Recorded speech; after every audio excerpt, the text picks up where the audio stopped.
عثمان غنی رضی اللہ تعالیٰ عنہ کا حال یہ تھا کہ عثمان غنی رضی اللہ تعالیٰ عنہ جب آخری وقت جب ان سے پانی روک دیا گیا، ان سے کھانا روک دیا گیا، کئی دن گزر گئے، 40 دن گزر گئے، بلکہ اس سے زیادہ وقت گزر گیا، کھانا نہیں گیا، پیٹ میں پانی نہیں گیا۔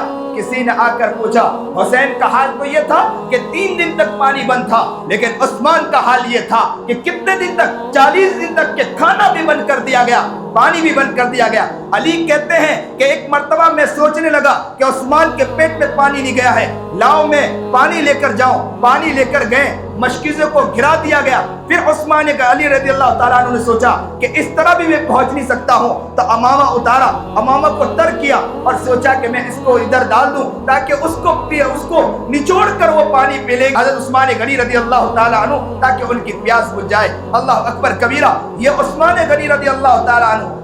کسی نے آ کر پوچھا، حضرت آپ کو پیاس لگتی ہے کرتے کیا ہو؟ آپ کو بھوک لگتی ہے کرتے کیا ہو؟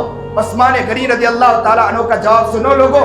عثمان غنی نے کہا تھا، جس وقت مجھے پیاس لگتی ہے، جس وقت مجھے بھوک لگتی ہے، میں قرآن کھولتا ہوں، میں قرآن پڑھتا جاتا ہوں، اللہ میری پیاس بجھاتا جا رہا ہے۔ میں قرآن پڑھتا جاتا ہوں، اللہ میری بھوک مٹا دیتا ہے۔ آج کا مسلمان قرآن پڑھتا ہے، بھوک نہیں مٹتی ہے۔ آج کا مسلمان قرآن پڑھتا ہے، حال یہ ہے کہ اس کی پیاس نہیں بجھتی ہے۔ آج کا مسلمان قرآن پڑھتا ہے، گھر کے مسائل ختم نہیں ہوتے ہیں۔ آج کا مسلمان قرآن پڑھتا ہے، دکان کے مسائل ختم نہیں ہوتے ہیں۔